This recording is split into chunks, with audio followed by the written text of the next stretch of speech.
Thank you. So maybe we'll give it a couple more minutes. Okay, Good. Hello, everyone. bye.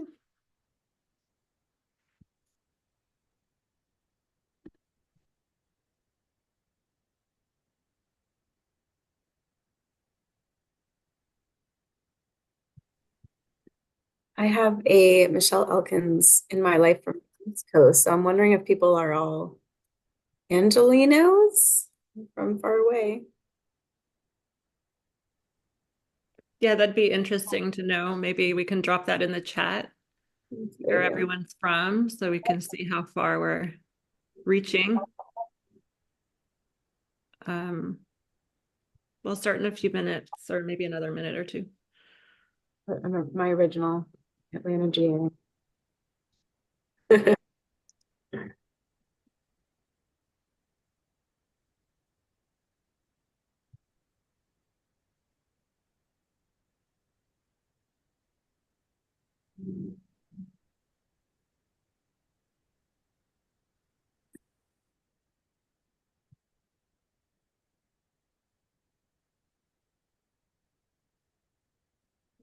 As long as we're doing some, oh, there's John. If you want to share too how you heard about this program, I'm also curious about that.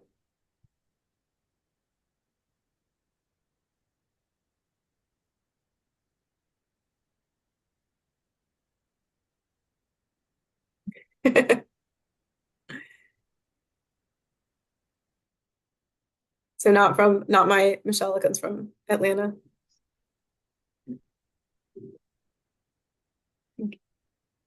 So while everyone's trickling in, we'll start in a minute or two.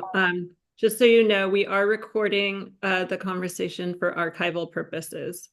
Um, and yeah, we'll start in about a minute. And while you're here, if you can let us know where you're uh, calling in Uh, from.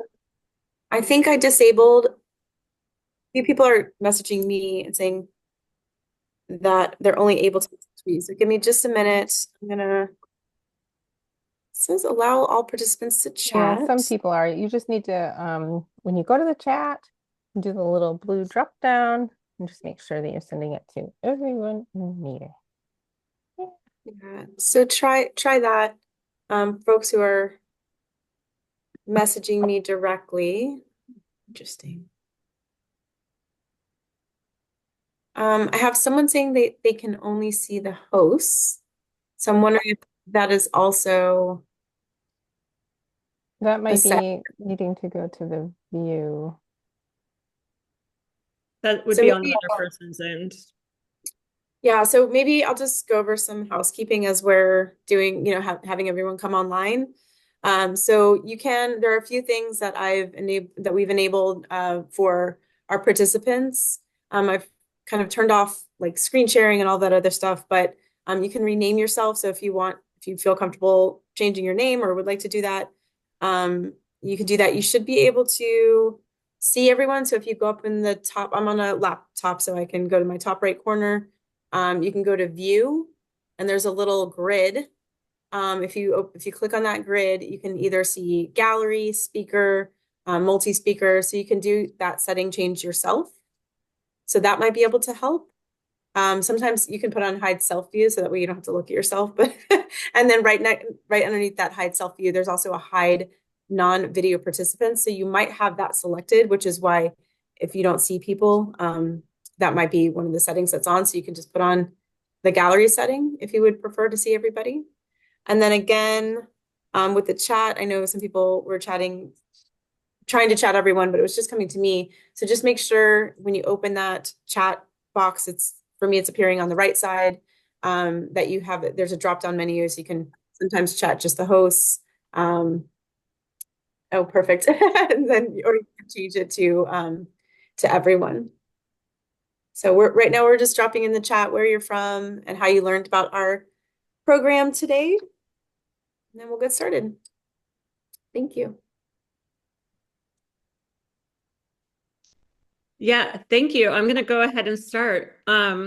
Well, welcome. Good afternoon. This is super exciting to see everyone.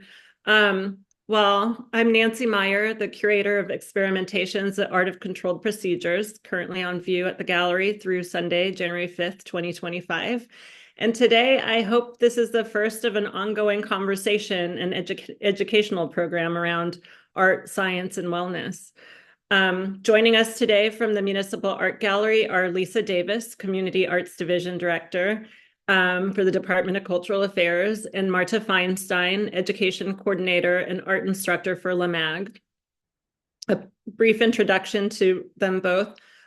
Lisa joined the DCA in June 2023 with a deep commitment to the value of arts education. Her career in community arts began as a teaching artist for the Boys and Girls Clubs of Metro Atlanta and the High Museum of Art as the coordinator of education volunteers. She's held positions at the University of Chicago Smart Museum of Art, Lux Art Institute in San Diego, and most recently served as the education specialist at the Getty Villa, promoting meaningful engagement with art through interactive gallery tours with K-12 visitors. Marta Feinstein has been the education coordinator and art instructor at the Los Angeles Municipal Art Gallery for many years and has worked at all of the facilities in Barnsdall Park. She has been an education coordinator and teaching artists at institutions, schools, hospitals, nonprofit organizations, including Craft and Folk Art Museum, now Craft Contemporary, LACMA, Barnsdall Junior Art Center, and Hollyhock House.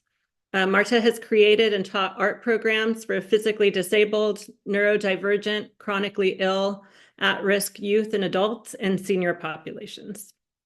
So before introducing our two guest speakers, I'd like to provide a little context for our presentation and discussion today.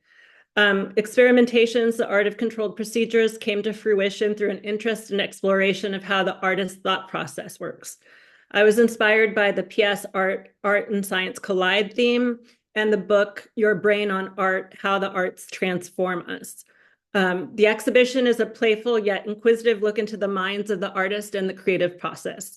So today's discussion centers on the exploration of how engaging with the arts, whether it's visual, musical, or performative, enhances health, happiness, and brain function.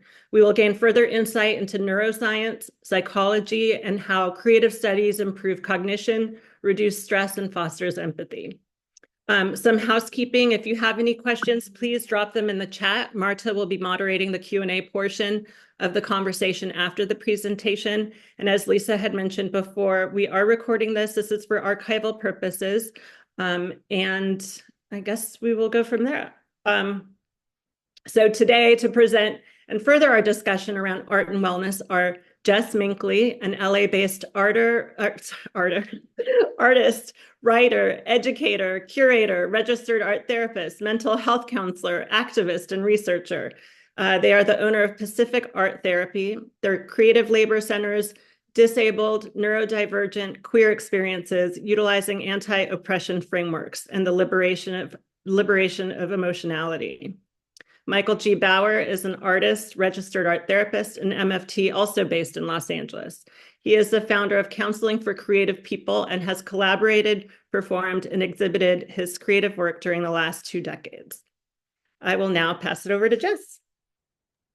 Awesome. Thanks, Nancy, so much. Everybody, I'm really excited to be here today. And it's interesting to see where everybody's calling in from and how they found out about the event.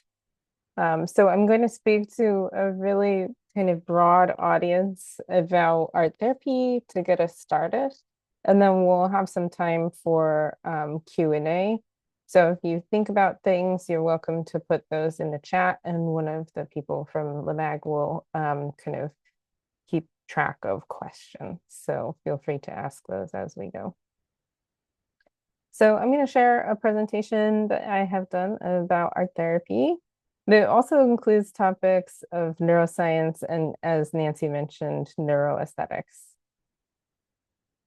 So just a little bit about me. Nancy said all of the hats that I wear, and there are quite a few. I've kind of racked them up over my career. So I am an artist, and I also am a designer. I teach art and design and will be teaching an art therapy special topics class at Otis College of Art and Design in the spring. I own two businesses, Pacific Art Therapy and then my design business. And I'm a registered art therapist who has just passed the board certification examination. And I'm a mental health counselor licensed in Washington, Idaho, and Utah. I'm currently pursuing a PhD in art therapy psychology at Dominican University of California. I'm in the process of publishing. Michael has also published research on art therapy, and I have curated projects, including with Michael, and I also consider myself to be an activist. And one of the ways that I do that is educating people about art therapy. So one of the questions that we get the most as art therapists is, what is art therapy and what is an art therapist? So a lot of people use the term art therapy when they say we're going to use art making as a therapeutic intervention, and they may not be art therapists. So it's important for you to know that I would hesitate to say like real art therapists, but like an art therapist, as I'm defining it, as somebody who has a master's level education. With the exception of music therapists, they're able to practice with bachelor's degrees. And the national credential is either a provisional registered art therapist, which is ATRP, because we don't want to be RATs, registered art therapist, RAT, and ATR or ATRBC, which is the board certified. There also may be additionally state licenses, such as New York, the licensed creative arts therapists. And then somewhat unrelated to this discussion is the expressive arts therapies, which may be very confusing to consumers because it sounds a lot the same. And these people are folks that practice, in addition to dance and movement therapy, drama therapy, and art therapy, is writing and music. So expressive arts therapists are trained in a variety of different modalities. So the master's level education also usually coincides with education in either mental health counseling or marriage and family therapy. The local institution is Loyola Marymount University, and they give education that can help people become marriage and family therapists in California. Art therapy works in a variety of different media. I think people have an idea about art in general, and thus art therapy as painting and drawing. And so art therapists work in weaving, digital art, photography, murals, clay, sculpture, found objects, fibers, all kinds of different materials depending on the setting and the purpose. We work in schools, in hospitals, in jails, and we also give testimonies in court. We can perform art-based assessments and research. We work in educational settings like teaching, and even with refugees and doing disaster first aid. We work with a variety of different clinics or clientele. And I think also another misnomer about art therapy is like just working with autistic people or with children. And so we work with people throughout the lifespan, including infant mental health. We work with organizations and communities, people from all cultural backgrounds, using cultural humility and cultural sensitivity and education. And we work with a variety of different issues. So we'll talk a little bit about physical health today, a variety of diagnoses, and learning and cognitive disability. So if you would like to know more about this, there is a professional organization called the American Art Therapy Association. And these slides are available online, so you can click through to arttherapy.org if you would like. We call it the ATA, AATA, and they produce a journal called Art Therapy as well. And some of those articles are available to the public. Google Scholar is the best way to access those. And then the credentialing body is called the ATCB, the Art Therapy Credentials Board, and they're the people that award the letters after an art therapist's name. And this means that people have met certain educational goals, and so that is for consumer protection and also an element of prestige.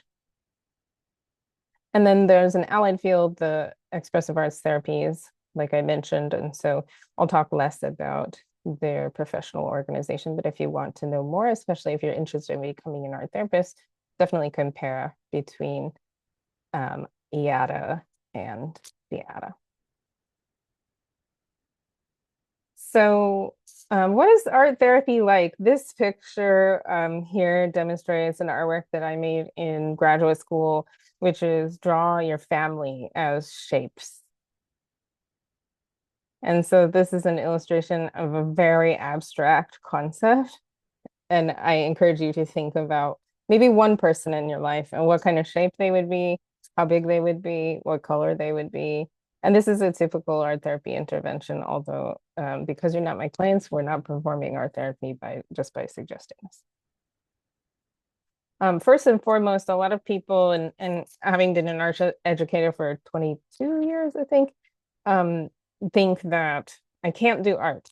Well, art therapy product is not about its formal goodness. And so anybody can make art according to art therapy. Some of what happens in an art therapy setting is building trust first. We do traditional talk therapy before, during, and after, as the situation calls for. And then, of course, art making. This can provide additional data. So talking points about who is this? This is my nephew right here.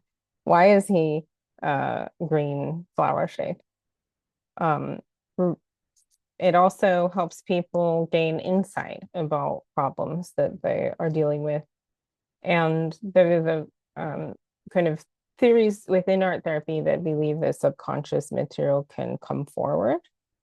And then lastly, and not least, is to increase joy in people's lives. And so I think humans have made art since the dawn of time. And it's important that in today's culture, or like today's kind of social landscape, that we have to be reminded to do things that make us feel good. And so that's one of the roles of arts therapists. So I'll skip over some of these other things that you're welcome to go back to them, and just in the interest of time. So how does this work? Well, art making functions on a variety of different levels, including neurologically through different nervous systems, the central nervous system and peripheral nervous system, as well as accessing things like myself with a capital S, affecting cognitions, behaviors, integrating the mind and the body. And so I'll talk a little bit about how art affects our neurology. So our brains are very plastic, and they contribute to physiological states, and affecting the brain through art making depends on the intervention, the art material that you're using, and really kind of pinpointed purposes for doing specific art making. So I think some people have the idea that like having kind of adult coloring books and a jar of markers on the table in a therapy office kind of hits all of the points, and we would say certainly does not. So one of the things that any kind of art making can do is connect both sides of our brain. And that's great because in modern society, we're using mostly your left brain, which is logic, numbers, time, sequence. And the right brain is usually kind of atrophied, which is creativity, imagination, but it's also where trauma lives. And so to try to use the left brain to solve right brain problems is just simply not going to work. So we use right brain tools. This is like a real Cliff Notes version to solve right brain problems. And this is also where memory gets locked away. So using the corpus callosum, we connect the right brain and the left brain, and thus we get to use our whole brain to try to come at different issues that we may be having. Art therapy also corresponds to neurological development and neurotype. So whether somebody is neurotypical, which I would say is not very typical, or neurodivergent, depends on our brain and where we're at in our lifespan and things that have happened to our brain, including trauma and traumatic brain injury or conditions like Parkinson's and multiple sclerosis. So, art making, for those of us who have engaged in art making and who enjoy art making, really can help our autonomic nervous system in regulating activation. So this happens in anxiety, stress, and depression. And we can sense safety with this part of our nervous system using the vagus nerve. So those of you who are familiar with Stephen Porges's work on polyvagal theory, activating a sense of safety, and this is through a matter of control. So one of the things that I say in my clinical practice is that control is anti-trauma. One of the ingredients of trauma is a lack of agency, and we can kind of take control of our nervous system or hack our brain in a certain way by making art to regulate ourselves. And promoting a stage of rest and recovery using the parasympathetic nervous system. So this happens in the therapeutic relationship. So it's not exactly the same as if we just go to Joann's and buy some craft paint and paint a pumpkin. Because most of our problems as human beings are created in relationship, either because our boss is bullying us in our workplace and that's relational, or because our family didn't meet our needs developmentally a long time ago. So the healing needs to occur in relationships. So many people who come to therapy have found self-help wanting for that reason. And then we have all of the regular things that are juicy and wonderful about therapy, like bringing out memories and cognitions, changing habits, adapting, learning, coming to know ourselves more authentically and feeling more efficacious in our own lives. So some of the research that has gone into art therapy, although some of the studies were quite small and need to be built upon, they do use the methodologies of science and medicine and psychology. And so these are some citations of different studies that have been done.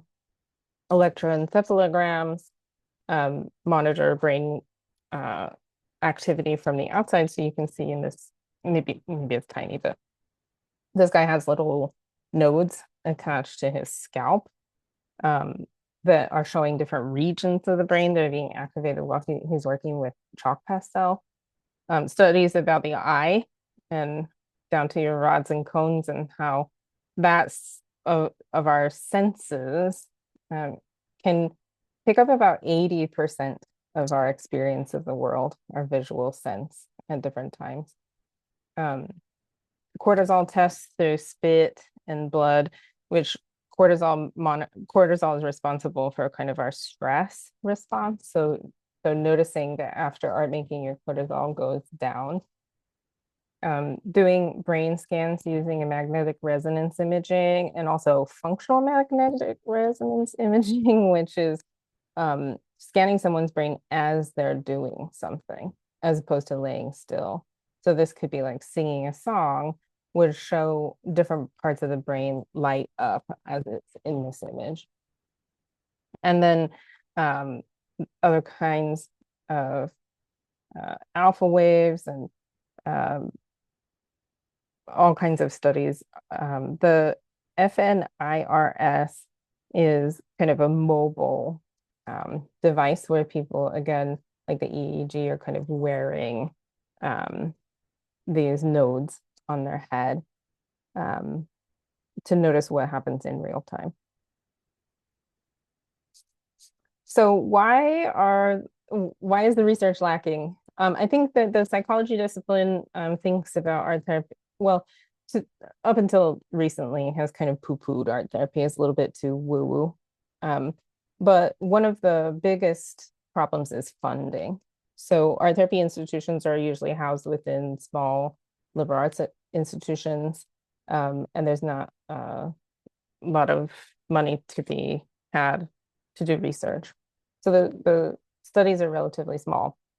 However, the National Endowment for the Arts, which is not funding artists as much as it used to, is funding art therapy research with the Veterans Administration. So creative forces studies combat veterans with post-traumatic stress disorder using a variety of different materials with the help of art therapists, art therapy interventions. So if you want to find out more about that, you can Google creative forces. If you want to know a little bit more about the topics that we are referring to today, all of these books are wonderful. I will be teaching an art therapy course at Otis College of Art and Design coming up using this one, the Purple Book. It's really comprehensive compendium if you're interested in becoming an art therapist. And this one that Nancy mentioned, which is really comprehensive. Bessel van der Kolk's book is really popular, but I don't recommend it for a lot of people because it's got some really distressing content. It's written at a very high and confusing level of scientific writing, but he does talk about creative arts, primarily movement and dance and play therapy in that very popular book. And another way that we can use art therapy is not even making it. So just viewing it is also going to contribute positively to our lives, which we'll talk a little bit more about today. And so I will actually be leading a walkthrough of the current exhibition at LeMag on January 4th. This is for all ages. You're welcome to come, and we will also be giving an optional art making activity to reflect on what we have seen and talked about in the gallery. So more information on that will be on the LeMag website coming soon. If you want to know more about me and my art therapy practice, you can go to pacificarttherapy.com. And my friend and colleague, Michael G. Bauer, is also going to be here with us today, And his art therapy practice is counseling for creative people. And you can find more about that online as well. So I'm going to stop sharing. We'll move on to kind of the next portion. Thank you, Jess. Absolutely. That was wonderful and so exciting to see and see some of your references and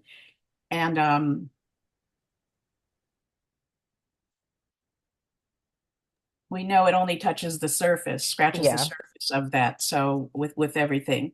So that's really wonderful. So just a quick couple of questions and Michael, welcome also. Jess introduced Michael, and so we welcome you to put your questions in the chat for Jess and Michael. And I just wanted to start off the Q&A with a couple of questions. And first, I wanted to talk about something that a lot of people are working on, and something that's important at the LA Municipal Art Gallery that we've been working on. And a lot of people are working on this, arts on prescription and social prescribing. And I just wanted to read a definition of that. And one of them is from the Arts and Mind Lab. And I just wanted to let you know, so this book, Jess also had this in their reference slide, Your Brain on Art. Susan Maximin and Ivy Ross, they run the International Arts and Mind Lab. So this definition is from them. And it originated years ago in the United Kingdom. Social prescribing allows healthcare to refer patients not only to conventional treatments, but also includes a breadth of local resources that can support health and well-being. And we're lucky that this includes referrals for arts programs, music, classes, performance, museums, and art events. And the overall aim of this is to better address what the Arts and Mind Lab refers to and other researchers have referred to as social drivers and determinants of health. And that includes the many factors beyond medical care that drive health outcomes. So I just want to give that overall information about arts on prescription. But the first question for Jess and Michael, so both of you as registered art therapists, the ATRs, and through the research, the extensive research you've done, and Jess, congratulations on all of that and the recent accomplishments. I think doctorate, and Michael, congratulations on everything as well. But as registered art therapists, through your research, could you describe what you've noticed the beneficial effects are of participating in the arts, and that's in all forms, from visual art, music, everything, how they affect our well-being, and if you can give some examples of that. And then later, think of how these can be implemented at the LA Municipal Art Gallery and other community art centers.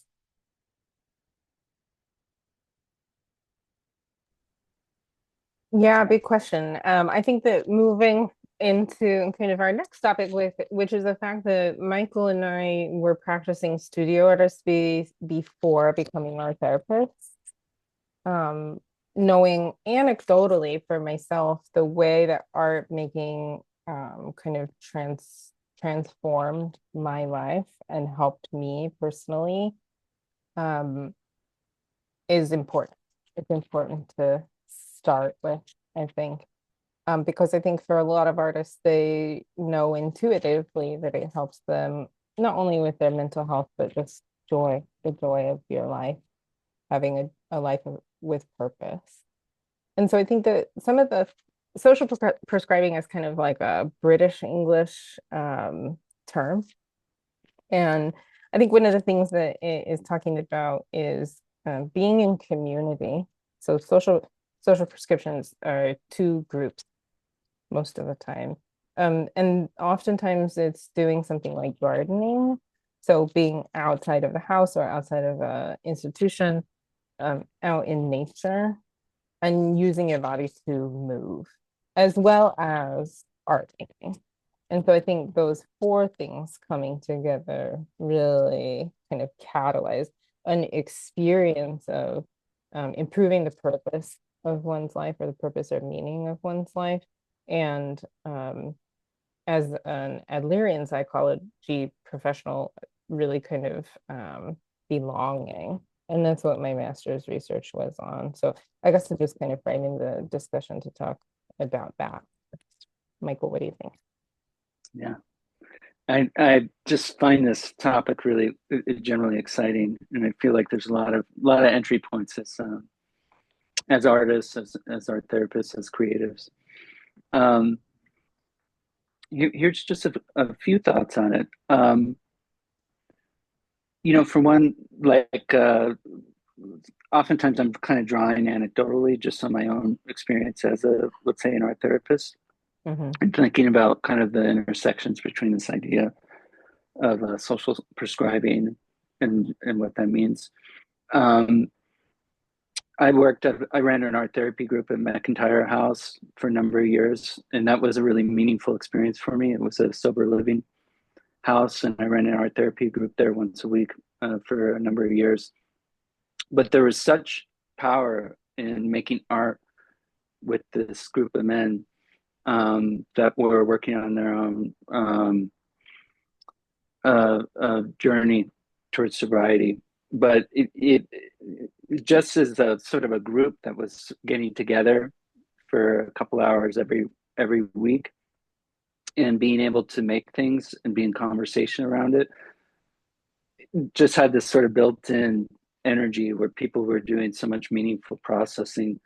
But there was a social component to it that was so meaningful, where people were interacting, they were talking about what they're making. There was a lot of different types of making, which was interesting too. Some of it would be sensor motor focused, which was very much about getting your hands dirty, working with materials, some of this was more, people making sense of kind of what their thoughts and feelings and the rationales around using or things like that through a process of art making. So just in terms of kind of connecting some of these dots, when I just the little bit I know about kind of social prescribing is that we all need community. There can be these really kind of interesting ways of setting up different ways of people getting together. And I love that word prescription of assigning people informally or formally ways of engaging with community and working through things and through some kind of creative means. So, I mean, I'd say just one last thing on this part is that in the therapy room, there's different versions of this, I think. It's a little bit different, but even this idea of homework can be a really powerful thing in therapy. Because what is it? It's working with someone and kind of deciding together what the continuity, some sort of continuity of what's going to happen between what you're working through in session and what you're going to bring into the world. And that's what I imagine is this sort of nice connection with social prescribing too. So Yeah, I I'll mean, leave I it think at that that. you're speaking to kind of like the maintenance level of stages of change. And so how do we integrate what we're learning in our individual lives into work and family and school and meaning making, like faith orientations and so on, and making it long lasting. Yeah.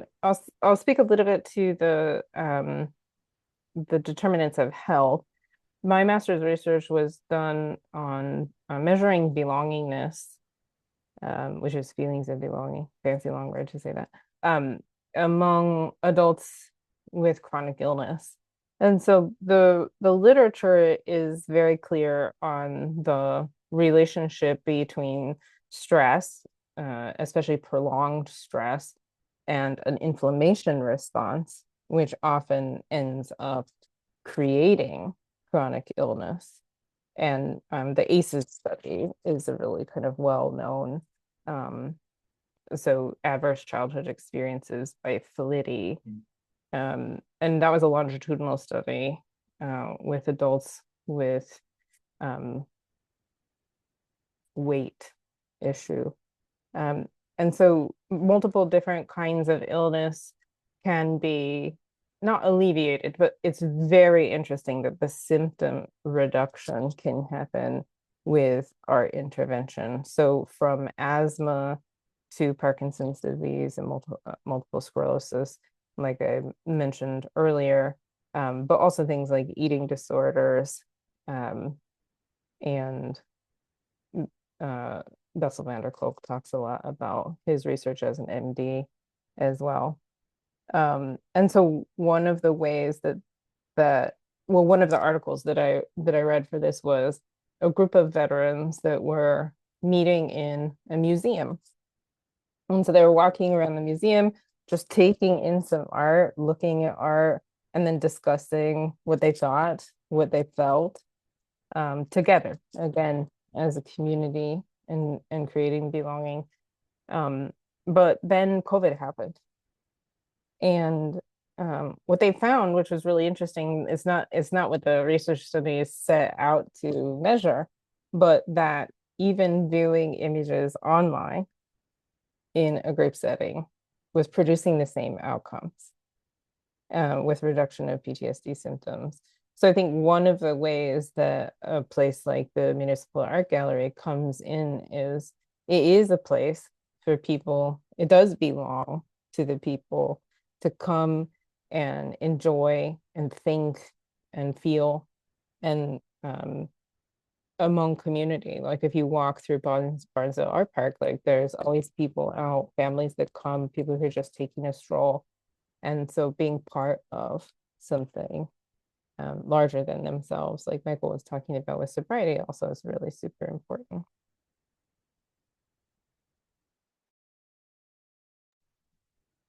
Yeah, but I would just just add on to that, like this does sort of get me kind of excited and the wheels turning in terms of what things the application in something like the municipal art gallery and what it's such a good question because I'm wondering, okay, well, what can this look like, or what are the types of things that would be really exciting for people where they do feel like there's that kind of building sense of community and creative inquiry.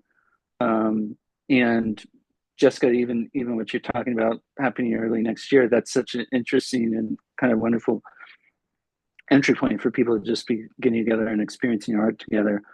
So that to me is already like kind of a really wonderful example of something that could build potentially or have some good application.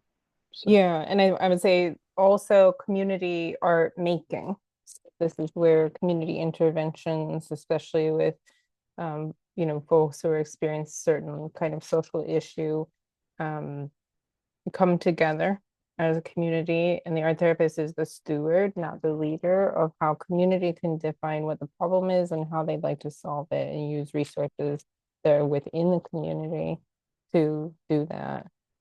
So this October, I attended a workshop at the American Art Therapy Association annual conference on museum art therapy. And it's really interesting to me that one of the leaders is at a very small gallery in middle of Mississippi. Miami also has a really robust art therapy, where art therapists are on staff at the museum. So programming includes art therapy, not just, for example, at LACMA, there's a whole education department where they're leading people through exhibitions, talking about art appreciation, art history, leading especially kids to like make art that's similar to Cubism, for example. But having an art therapist on staff kind of directs that in a different way, like I said, because of our education, which is really, it's really, number one, it's really expensive. And number two, it's really rigorous. So we're really thinking about a whole variety of different issues than perhaps a docent would. Although the docents can be trained to do the initial parts of museum art therapy, which is really, really wonderful. So to my knowledge, the Museum of Contemporary Art, the Broad, the Hammer Museum, the Getty do not have art therapy programs. So I think that that's a really ripe area for development in our neck of the woods. Yeah.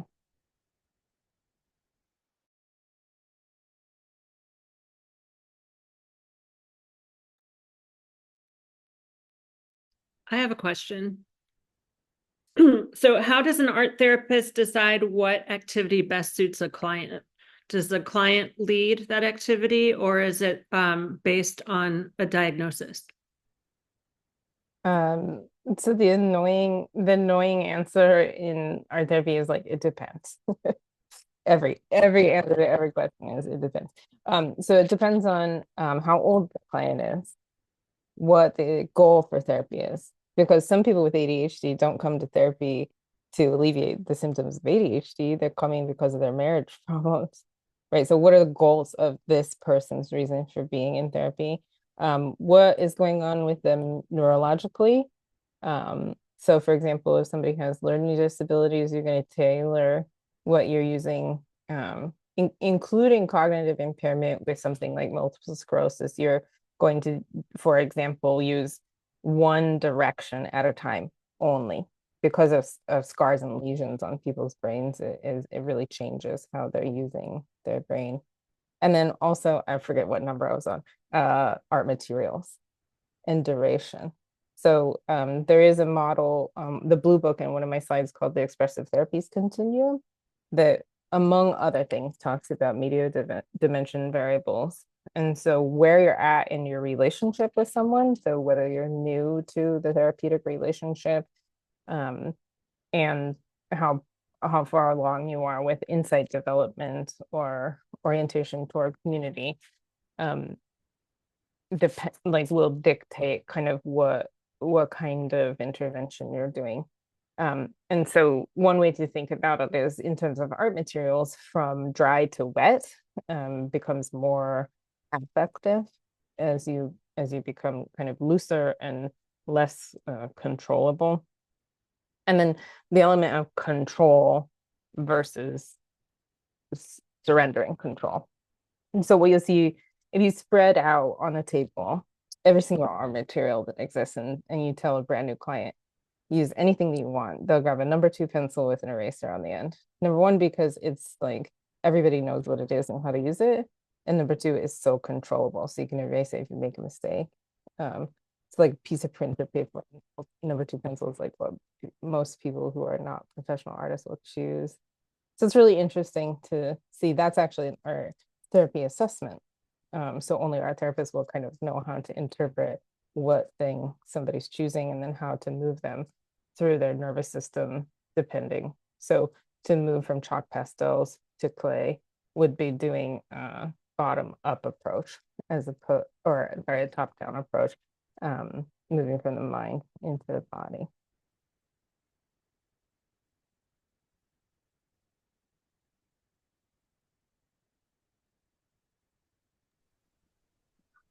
Yeah, I love kind of hearing the perspective in that classic phrase of "it depends." Um, yeah, just the one thing that I would add to this is that oftentimes when I'm working with clients, I'm also learning about sort of what their proclivities are, what their sort of creative practices, if they have one, what lends themselves to their expression. And sometimes it's fun to offer and important to offer some notions of an alternative. If someone has a very particular way of working, maybe even trying some different other methods could be of real value. But also sometimes it's an entry point. If someone's a writer and they really find their voice through the written word, that can be an entry point for good processing. And I'm thinking of one particular client now where he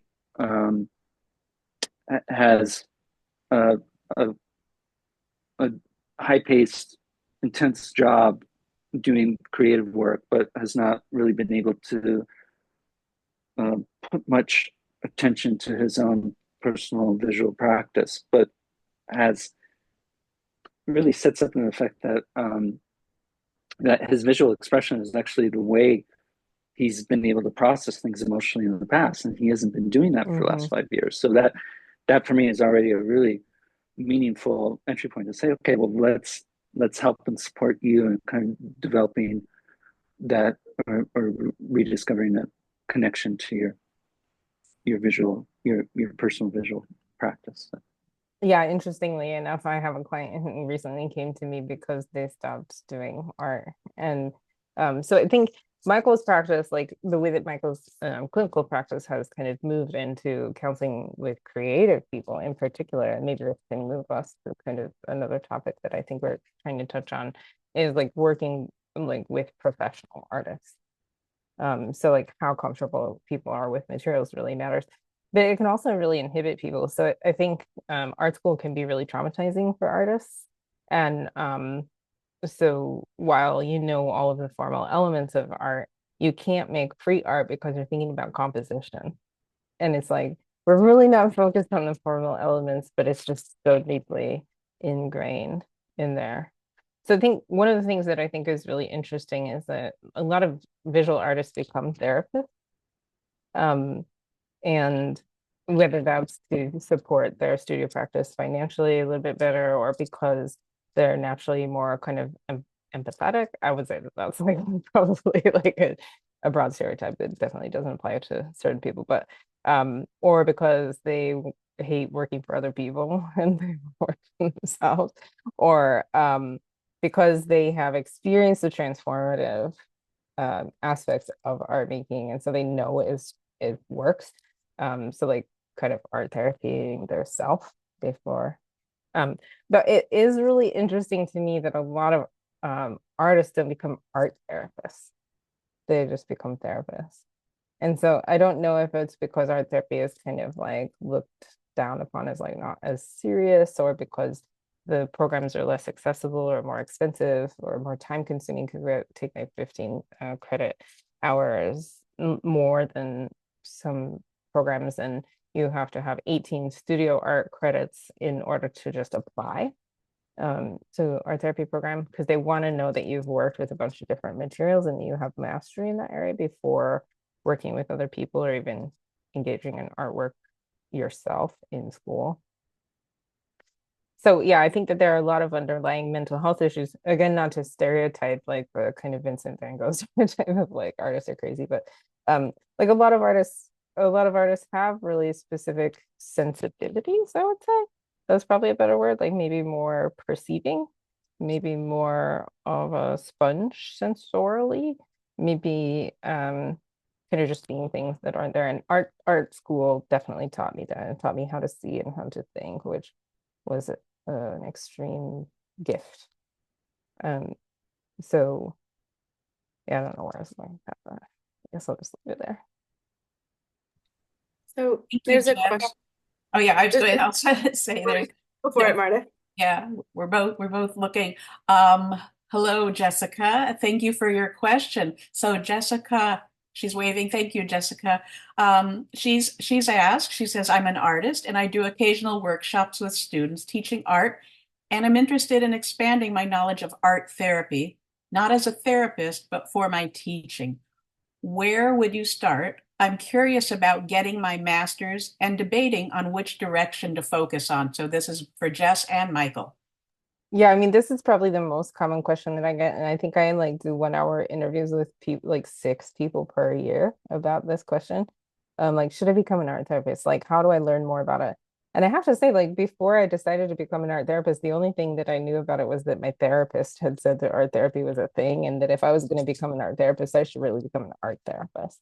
Um, so I entered school like there was kind of like this not cloak and dagger, but it's really inaccessible because you can't post a YouTube video of you having a transformative experience with somebody using art making because it's super confidential in the confines of therapy.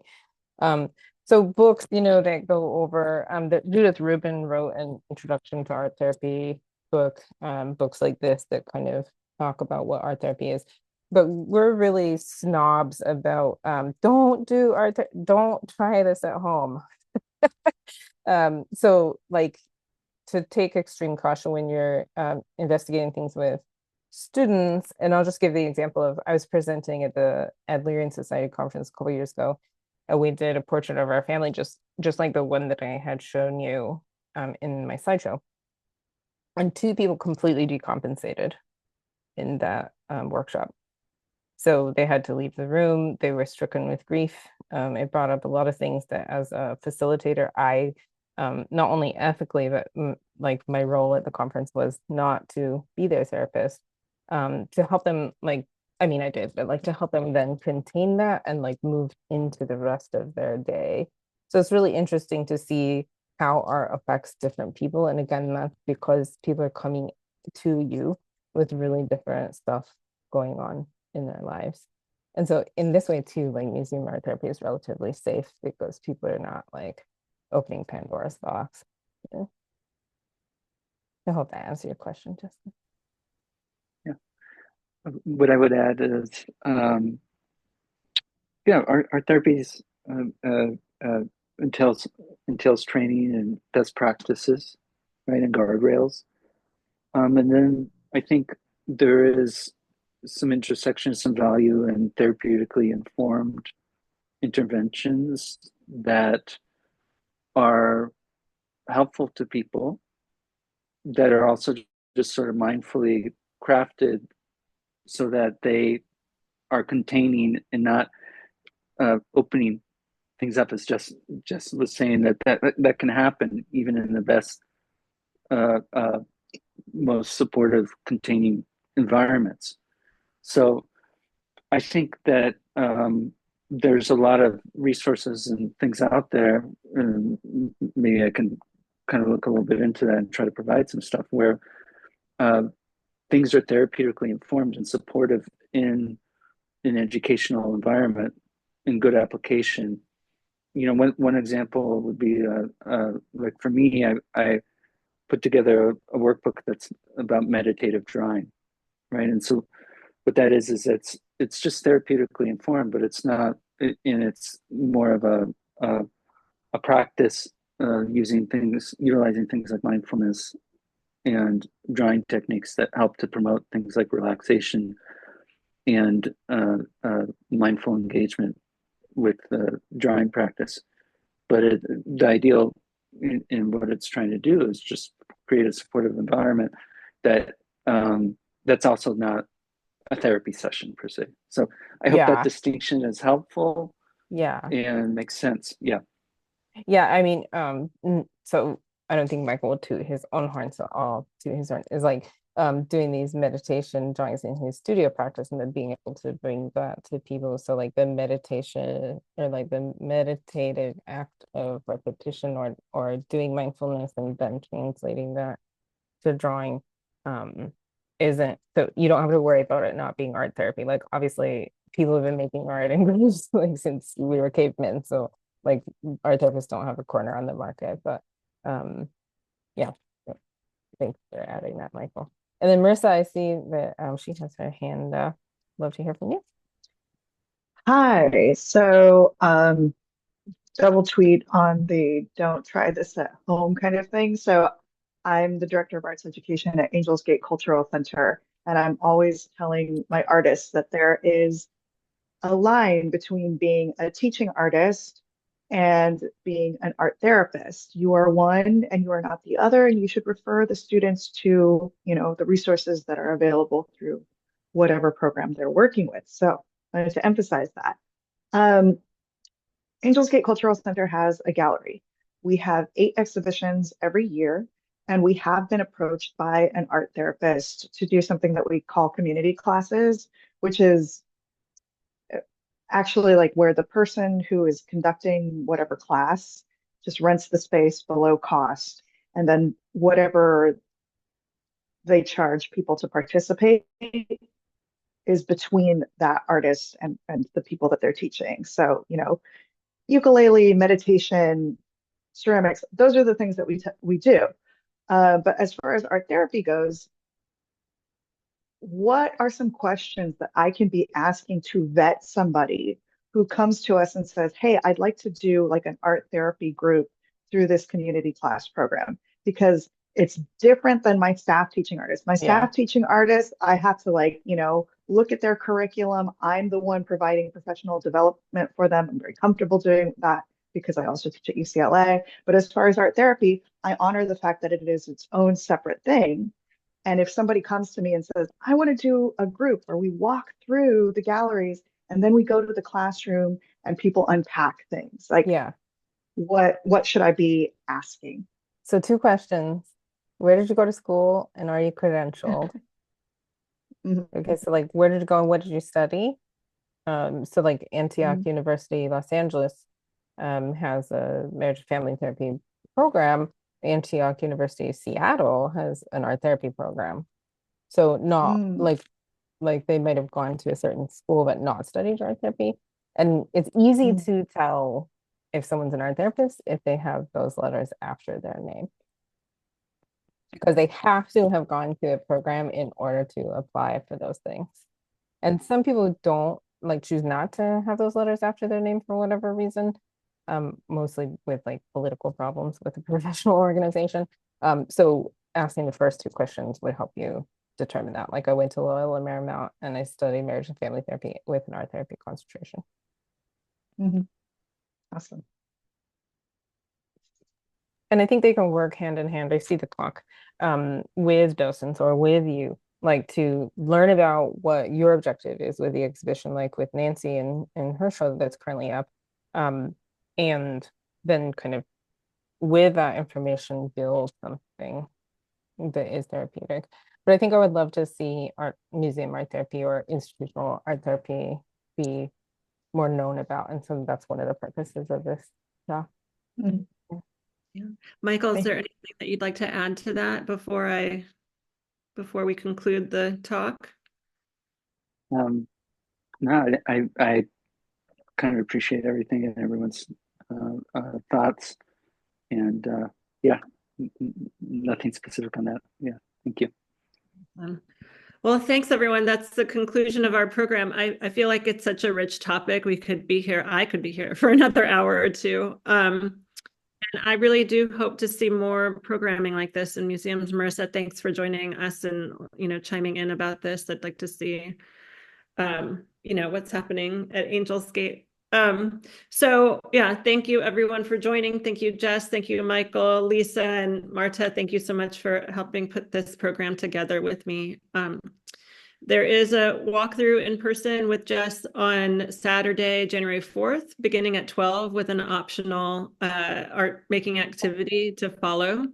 And, please visit our website, lamag.org, or sign up for our newsletter. Follow us on social media at Lamag Barnstall and Instagram. And yeah, well, thanks so much. And please visit the show. Thanks, Nancy, Marta, Lisa, Michael, everybody. Yeah, thank you so much, everyone. Thank Really you, Jess, appreciate being Michael, part. Great. and Lisa. Thank you, everybody, for joining us with this special virtual program. We're really excited to share this with you in the community, and we hope to see you at the Lamag. I dropped into the chat information about the exhibits, the 2 exhibits, and they close on January 5th. So Jess is doing the walkthrough on January 4th. Nancy yeah, there, and there's information about the other exhibit in collaboration with the Getty and Lace and PST Beatrice de Costa, Undisciplinary Tactics. So really exciting exhibitions. We hope to see you at Lamag in the future and for more programs. And we look forward to seeing you. And thank you again for joining us. Thank you, Nancy, for putting this together. Go, Nancy. Woo, this is awesome. This is so great. Nice to see you all.